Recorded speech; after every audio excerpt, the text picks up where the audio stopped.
down. Of course, we're vibing, and welcome Um, everybody to Interesting AF or as fuck, depending on your sensibilities today. Um, my name is Linda. I have my esteemed co-host Elaine here with me today, as always.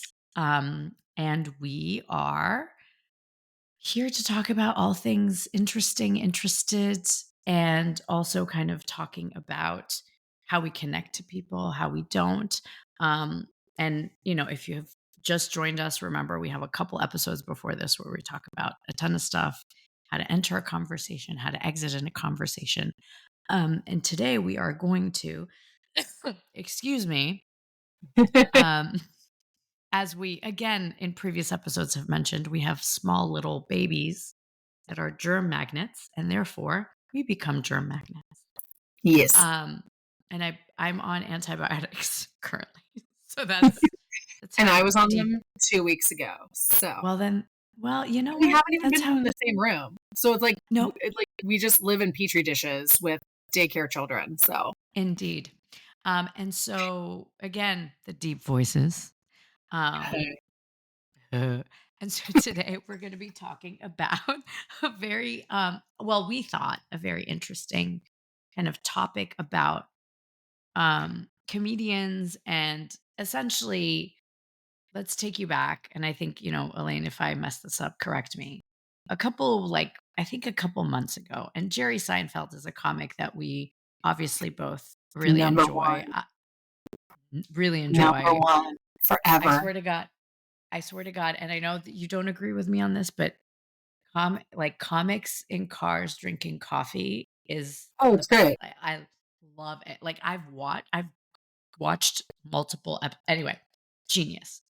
And just he is a very, as much as I think he's an asshole sometimes, I think he has a very good sense of how society is moving along. I mean, given his, the shows that he's been doing, kind of his staying power within kind of the cultural space, I think is a very interesting way, and in a way, as a sociologist, in a way, understands kind of how society is moving. And a couple months ago, he had said that, and I don't know the exact quote, but essentially I'm paraphrasing, that he was like, well, we can't be funny anymore because, things have changed and, people get too offended or something to that effect, right? The effect of, you know, it's really hard to be a comic now because you don't want to offend. And then a couple weeks after that, or a couple like months or so, he basically corrected himself and he says, well, in the end, it's up to comedians to find the line. Society constantly moves forward, and we as comedians really have to understand the line as to where we're pushing it, because we always have to push the line. We are pushing the line to what is acceptable in a way, and therefore we have to navigate that. And I thought that was such a great way to encompass how we talk to people. We Hmm. are constantly, in a way, testing our own boundaries on how we communicate with the world, right? We have prejudices, we have thought processes, we have stereotypes in our heads. And as we're talking to people, we kind of have to, like, on our feet, figure out the line.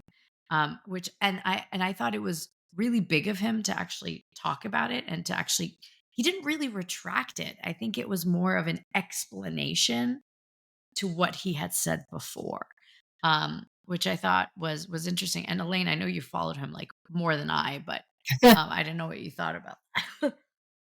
Yeah, I love Seinfeld. It is my number one seed television show of all time.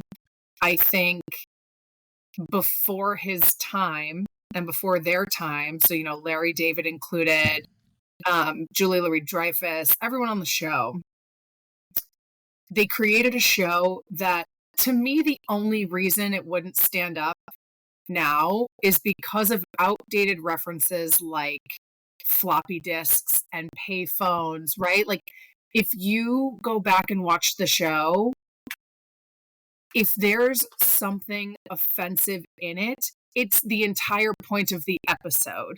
It's the, not that there's anything wrong with that about being gay. They did an entire episode about being pro-life versus being pro-choice. They did an episode, there's an episode that involves a cigar store Indian that, like, yes, if you watch it, it's a little cringy, but at the same time, like, Elaine then jumps down his throat and is like, you fucking moron.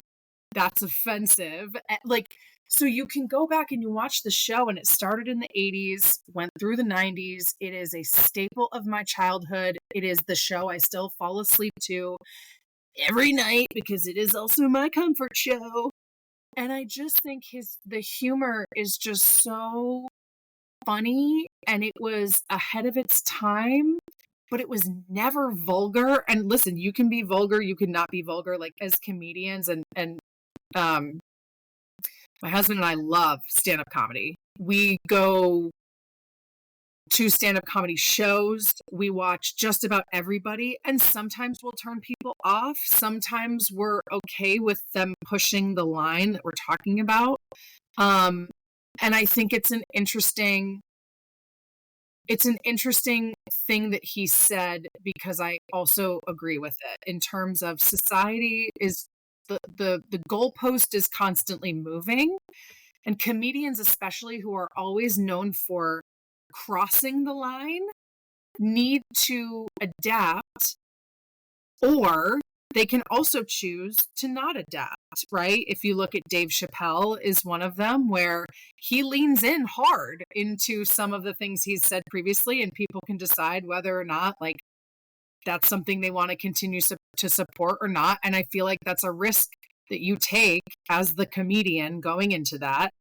But yeah, I think it was, and I agree with you, I think it is rare these days for people who are constantly in the media, whether they're celebrities or politicians or media journalists themselves, to say something, reflect on it, and go back and say, let me further explain what I meant. Not, not like you said, not necessarily retracting it, but saying, like, the way I worded this was incorrect, and I want to explain further. Like, most people don't go back and be like, hey, I was wrong, let me correct myself. But I think, so yeah, I was fascinated by it. I also agree with it. And I think if everybody just gave, like, a tiny bit of willingness to learn and be educated when the goalpost moves, I think we would be in a better place. And we can talk about this further, but I've got a good example from recently, of kind of how this works, not necessarily with comedians, but I was on a trip with my mom and my childhood best friend of 37 years and her mom. And we're having this great discussion around dinner where our mothers essentially said to us, like, we can't keep up. Like, we want to be good people and good stewards of political correctness. Like, that's not the words they used, but it's kind of like what they were saying. But they feel like they're not on social media. It's just like a constant wave of change, right? The goalpost is not just moving 10 yards once a year. It's like running up and down the field. It's going out of bounds. It's coming back. Like, they truly feel like they can't keep up with what terminology they should use, what things they can say or not say.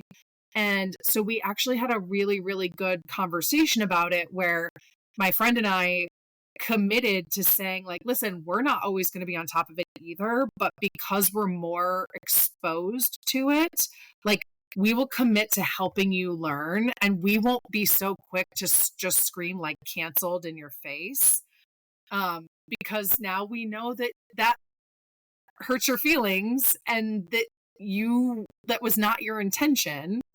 And these are two women who never say things that are like, this isn't just like, oh, they're a product of their time. Like, this is not the case. They are two wonderful, well-educated, very smart, very well-spoken women who truly would die if they hurt anybody's feelings. And so it just might be they think they're using the right terminology and they're not. And Yeah. so we committed to saying, like, all right, we won't scream canceled in your face. We appreciate you wanting to put in the effort to be better, and we will help you get there. But no, like, we're not always going to be right either, because the goalpost is constantly moving. And listen, sometimes there are going to be things that you may not understand entirely, or even if you don't agree with it. But if you don't agree with it, you also need to be open to still using the right terminology, because you might be having a conversation with someone who will be offended if you're not using the right terminology. Yeah, and this is something that, my husband and I were talking about. He's a German speaker, and in German they don't have they. Right. And so they're going to have to create they. Yeah. And he was like, this is not going to be an easy transition No. for a whole culture to change their grammar around the concept of the non-binary, which Right. isn't like, I'm not making a judgment call either way, but it's hard to change an entire, which we have changed languages. It's not gonna, but it's not gonna happen overnight. And I think, and to that point, I think when you mentioned canceled, it came back to me, like in the time before, and like before, we just used different mechanisms, right? It was ostracization, shaming. We had a Mhm. couple different ways of creating the line, where was the social, like, where was acceptable behavior. And I think what's happening now is acceptable behavior is now shifting to how you treat other people versus how you present yourself. And I Yeah. think that, like in the past, it's like we have to, you have to present a certain image from like whatever, when you're a certain, like, you have to be like a certain person. But now it's how you present yourself to the world in a different way, is how you treat other people. And I think that's the shift, and it's extremely difficult to shift, because when you present yourself, you're presenting yourself in function of other people, but being kind and like being how you treat other people, that's a function of them, and you can't Yeah. control that as much as what you can. And I agree. I think excuse me. I think we're being extremely harsh as a society.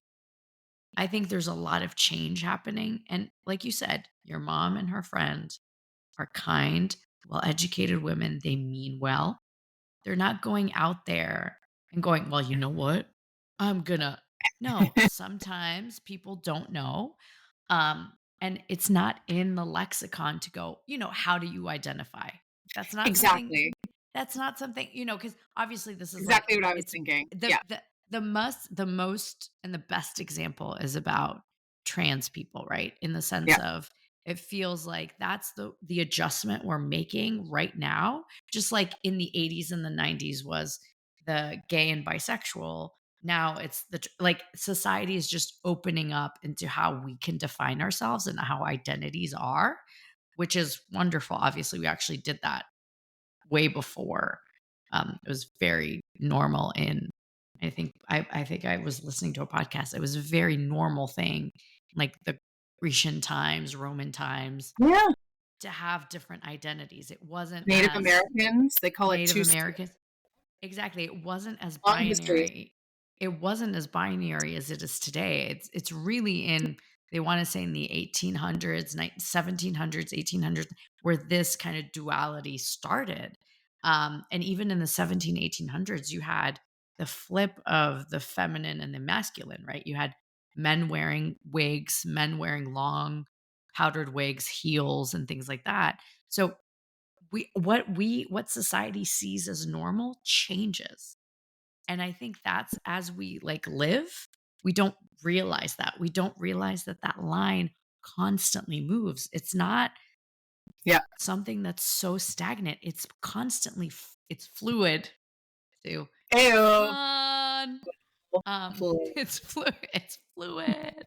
I'm so proud of that one. That's real good. You should pat yourself on Oof. the back for that one. No, I know you can only hear us, but I'm patting myself on the back for that one. But I think that's in essence, we need to realize the intent. Like, are people intentionally trying to hurt your feelings? And usually 99% of the time, it's a no. 1% of the time, yes, people are being assholes, but the others, most likely are not. And I think to bring it back to comedians, like everyone is fair game. Honestly, like Everyone. I think that's part of the struggle for comedians today is like, okay, well, what's off limits now? And really, most of the time, for a long time, the answer was nothing's off limits. And I'm not saying that that was right. I'm not saying that now we're in a time where some things should be off limits. I think Jerry Seinfeld was right in terms of you also, as the comedian, can choose what's off limits, what's not. You can also choose how you write the joke. There are some jokes I know that any 9/11 jokes to me are very off color. However, there are some that have been written so well that I was on the floor. I will give you an example. And listen, this guy, gross. This was before we knew anything about it, but I saw Louis C.K. in Washington, D.C. Oh, bummer. You know what? That Right. like Louis This C.K. I know. hurts. It This hurts. one, Why did you have to bring him up? I know, I'm sorry. But He was he so wrote a funny. 9/11 joke that was so unbelievably funny. Like all of us that went like talked about it for weeks. Yeah. And I can't even like I'm not gonna hit the joke correctly, but it involves his young daughter who for the longest time thought everyone was talking about 9/11s, like the quantity of the number 11, like 9 counts of the number 11. And it was so unbelievably funny that you're just like, this was so well written that Yeah. this was I throw that out as an example. Like sometimes the writing is just good and Yeah, yeah, yeah. And Yeah. sometimes people, I think another thing with comedians is some people will use the comedy to get through their own traumas. And like if that's not off limits for them who lived through the trauma, then like the joke may make you uncomfortable, but that was their choice, right? And I don't know. I think with comedians, like it is probably a very tough thing for them to grapple with, or some of them it's not very hard at all, but they take that Yeah. risk. Well, yeah, and I think it's the price you pay for being the jester, right? The jester, the whole concept of the jester, Absolutely. ever since it started, was to put up a mirror to society, no matter what that looks like. And that's really hard to say, to make Yeah. fun of things that maybe people don't want to make fun of, or people, because Yeah. it's really tough to do that. And God bless them. Obviously there are some that are just weirdos or whatever, but it's the price of being a jester. Are you going to read the joke? I'm looking up the joke Yeah. and so of course I had it wrong, but it's about 9/11 deniers. Oh.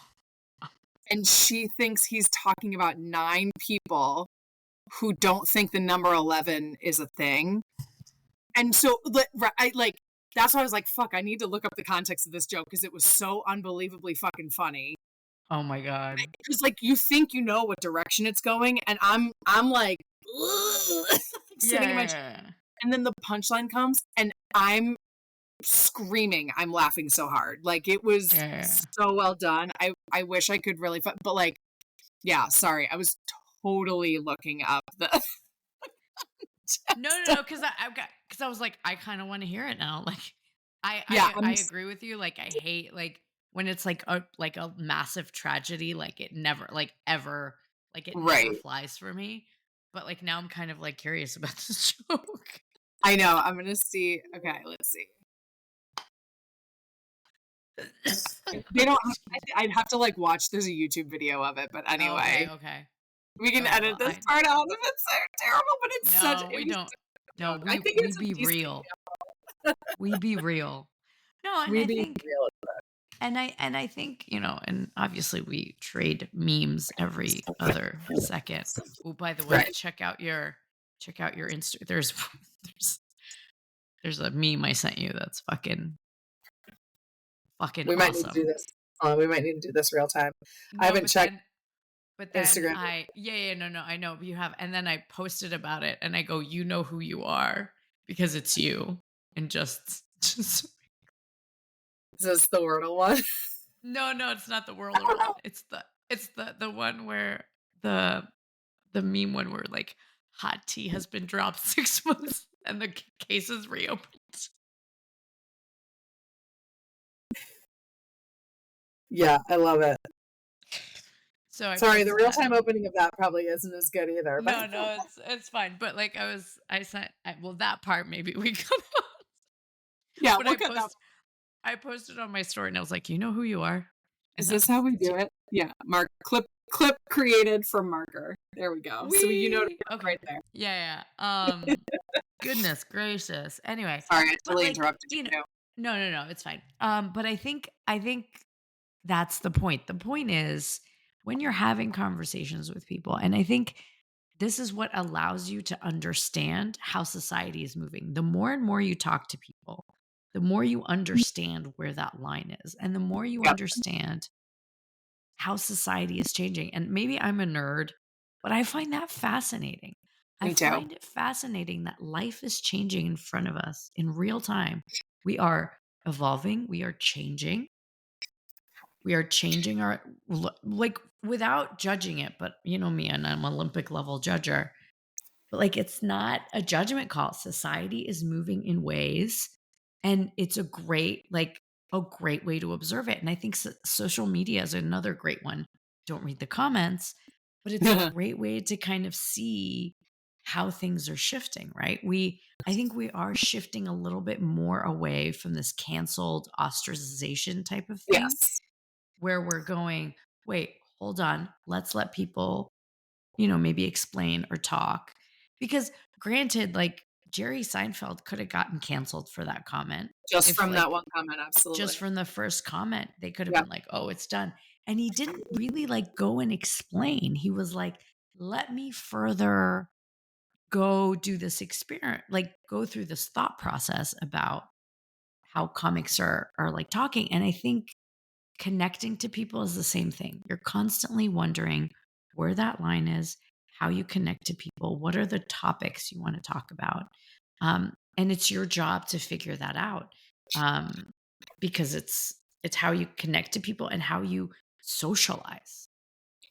And I completely agree with you. And COVID didn't help. Social media doesn't help. I think we've lost a little bit of the ability to be friends with people who aren't like us, who don't have the same beliefs as us, which is a goddamn fucking shame.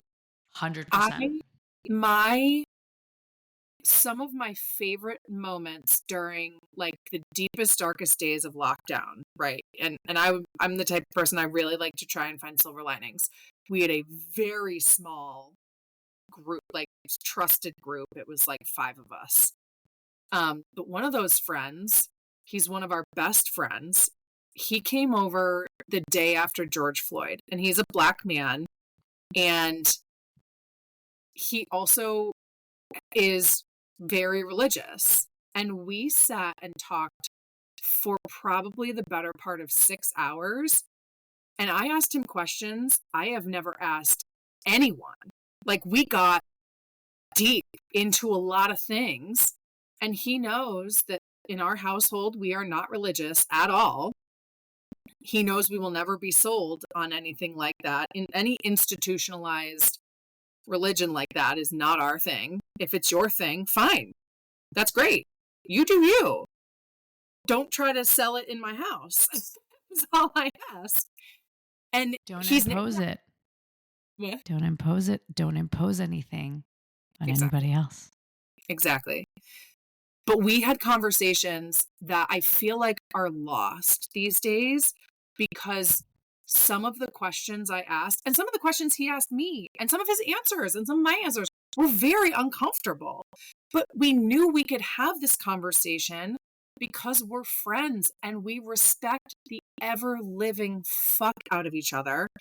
And I truly think that some of that is lost where you can disagree with somebody, but you can still respect them. And you should, I'm not saying you should debate that person until you're fucking blue in the face if you two are never gonna agree on something. But I think it's so important to ask people that you're close to and trust and know, like, hey, I know you and I don't see eye to eye on this. Can I ask you really why you have that stance or why this? And it doesn't even have to be heavy stuff. Like, it could be like, I just, like, why is that your thing? Or why do you believe this? Or why why do you do this? Why do you do that? You can have those conversations and still respect each other. And maybe there's some room for learning in there for both of you. Yeah. And I think that's, one of the episodes we want to do in the Yeah. future is to how to have conversations with people that you disagree with, right? Again, in one of our earlier episodes we talked about, where you have those conversations. Those are not a work appropriate conversations. Those are conversations you have with friends or something. But I agree. I think with social media, like the bubbles that we've created for Yeah. ourselves, Algorithms. algorithms and all Problem. that. But also like, and we're remote working. And so we're not necessarily exposed to the outside world more than that we have. But, I think frankly, like our jobs allow us to do that. I think the two of us have been Yeah. able to be comfortable with the uncomfortable sometimes. I think we Totally. had an episode this week about that where we had, text exchanges about that. But, you know, I think I think in a lot of ways where the bubble is allowing us to be far away from that line and it's Yeah. keeping us safe and warm.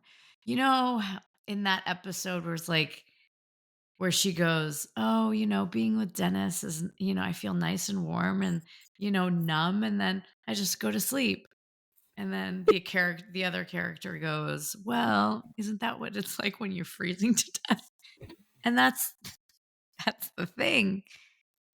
Um, that's the thing. Like if you're too much in a bubble, you become numb and you Yeah. become frozen and you become stagnant and you don't grow. You freeze to death intellectually and you don't even realize it's happening. Um, and I think that's why people should always push themselves to go talk to people they don't agree with. And I think in this seemingly polarized environment that we live in, and I think it's here. I think it's everywhere. I don't think it's just Yeah. in the US Agreed. that people have become extremely I'm using sensitive in the wrong way. They've become extremely sensitive to certain people saying certain things and then extrapolating that into, who they support versus not. And then it becomes this whole big thing about what they represent. And yeah, you can disagree with it. And there's a lot of things. But if you don't talk to those people and you don't make them understand your view, and some people might not change their mind, and that's okay. They won't change their mind. I can guarantee that for sure Right. because nobody like you is talking to them. Obviously, Yeah. don't put yourself in danger. And if you don't want to talk to them, don't. But I think that's what we've lost. I agree with you, Elaine. I think we've lost the concept of talking to people we don't agree with at all. And you should start with, like you said, you should start with people you trust. Yeah. You should. And I think it's perfectly okay to approach somebody and say, Yeah. listen, I want to have a very real, but like, I want to have a learning conversation with you. I don't want to bring this up because I want us to jump down each other's throat. I want to And learn. Yeah. create a pause button. Create a pause button. When things Get a start safe getting word. heated, Exactly. Do the safe word. Thank you for bringing my romance novels into this. I think it's been 30 minutes and I haven't talked about them at all. So thanks for that. Linda, I Um, want to have a real conversation with you. Can yeah. you educate me as to like why you're into romance novels? Yes, I can. I can. And you know why? It's fine. Just No, admit the it. sex is part of it, but honestly, my knees would not be able to do 99% of any of the stuff that any of these books are talking about. I'm like, I'm too old for this shit, but I will read it gladly. And then number two, it's because it's so vapid and mindless that my brain just shuts off. Like it I doesn't love like it's like kind of it's like just it's it what is it, the downer? Like what's the I don't know the drugs and it's just like it's like a it. CBD gummy for my brain. I don't remember. I've read I don't know how many this year. I don't remember the plot of a single one of them. Yeah, that's kind of great. They're Yeah. mindless. They're I get it. mindless. And that's why I read them. I read I them get it. for the mindlessness aspect of it. Again, the sex part, I can't that's not I'm not learning anything. My knees can't do that. Like half of the time I'm reading it, I'm like, but sometimes I'm reading, I'm like, I don't like that I was, doesn't like I mean all I can think of is one like of my favorite movies of all time, which is Clue. If you haven't seen Clue, just Clue the movie from Yep. the 90s. Tim Curry, God bless that man. Oh man. Tim They look at a Curry. picture and they're like, how does that even work? And Christopher Lloyd grabs one of the women and goes, here, let me show you. And she's like, get the fuck off me. It's just fantastic. But yeah, Such a good I'm movie. just like, yeah, that's my And that's comedy I'm that may not fly today. There you go. that's true. That would it though? I don't think it would. That movie holds up for me. Look, Airplane holds up. Oh, Airplane fucking that you is a guys movie I quote daily. And good, Don't good Call Me Shirley, a don't hospital, call me what is it? Shirley. It's a big building where Um they take patients, but that's not important right but that's now. not important right now. What's your vector, Victor? And that's when I developed a drinking problem. God, of all the ones that I literally post on my Instagram page regularly, god damn. That is one of Yeah. you want to talk about slapstick comedy that will last Slapstick. forever. When he throws that and that above anything else is where I developed my drinking problem, and he throws that cup to the side of his face. I mean, I fucking mean. What? So God damn it, that movie. For the Gen Zers, go just stop Immediately. us talking. We're not helping you now. Not Like going now anywhere. we're We'll be drink here when you get back. we're drinking. Like we're probably gonna fuck this up now. So Whatever. go. Just stop and go educate yourself. Have you ever seen grown man naked? Are you Kareem Abdul-Jabbar? Do you like gladiator movies? Are you Kareem Abdul-Jabbar? Listen, kid. My dad said you did too.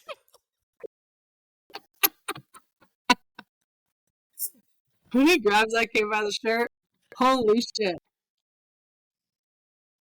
Damn. You Like I just said, can't. Oh, just I've used another one I've used for the last week because I finally cold turkey Allegra D12 hour. oof. Holy shit. The withdrawals I was having from that was insane. Oh. And listen, I take it for legitimate allergies for our listeners. I get leaf mold allergies. Don't at me, bro. Whatever that line was, that's probably outdated. Is that But what that is? I used I that don't know. today. Can I I don't know. not? Don't at me again? Like, is that Oh no, I'm not sure we can still say it. It's probably just okay? Cool. Just checking. like fleek or whatever. Oh, okay. But I at least 12 times this week was like, picked a hell of a week to quit It's Allegra D12 hour. Like, picked a hell of a week to quit Huff and Glue. Like, It is one, and it's probably, here's the thing, for the youngins, or for those of you who've just never seen it. Yeah. You've heard the lines 1,000 times. You just never 1,000 knew times. where it came from. It's from Exactly. Airplane. And It's from Airplane. awesome. And I looked it up. It's on Amazon Prime Oh, Video for a subscription, Sling TV. There's all premium subscription. Um, Rotten Tomatoes, 97%, everybody. it's so 97%. good. So It's so good. There's a second one, but we pretend like that one doesn't No. exist. No. First one, it's just that movie holds up, and there are things that are like they could be borderline offensive, but Yes. they're not, because they're making a point. Like, there's a point to the entirety of that, of why they use those particular things. And So good. so good. So good. Oh my God. And there's probably references that we ourselves don't understand, because it was like it made in the 80s, like it was a 1980s movie. Yeah. Like we were born in the middle of that era, and like there were some, references we don't understand, but it's still, you don't need to understand the references to laugh at that movie. And I think that's the point, right? When you're actually funny, it doesn't matter, because it will like hold up. And I Yeah. think the difference is between making fun of like a thing and then making fun of people. Because I think Yes. once you get into like you're trying to make fun of like a people, it gets really like, it's like, oh, you're using like what society thinks of them. But I think when you make fun of like a situation, even if that involves those people, I think that kind of Yeah. not clears you, but like makes it like an observation as opposed to Right. like a mean spirited. But all that to be said, that one, that one, I have a drinking problem. That's when I developed a drink. Please don't throw that drink up to the side of your face. No, it's done too. It's not like I'm slow like, rolling mine. where's the Baileys? I heavy-handed this drink for sure. I'm on antibiotics. I should be slowing down. Whatever. I mean, I know. I was really good for like the first week, and then the last 3 days on the antibiotics, I was like, I got people in town. My baby's turning 3. Like, I feel like I've been on a bender for a week. I say a bender. It's like 2 glasses of wine a night, and I'm drunk. Yeah. Come on. Fucking perimenopause. That's a whole Yeah. nother goddamn thing we can get into another time. Oh yeah, that would be a great episode. You Just should, to like, because no one talked about it. I'm not educate prepared. everybody. Everybody, like, I used to be cold all the time. Now everybody's I would love like, to be cold all the time. but I used to be cold, and now I'm like hot. So Everybody's like, it's really hot. It's really cold in here. I'm like, what? I'm just No, so it's hot not. all the time. We'll cry about Well, that another time. well, listeners, thank you very much. We really lost the plot here, but I think I think we're doing pretty good. But like 2 minutes ago, we're doing great. You're doing great, sweetie. Doing great, sweet. Doing great, sweetie. Anyway, well, that, thank you so much for joining us.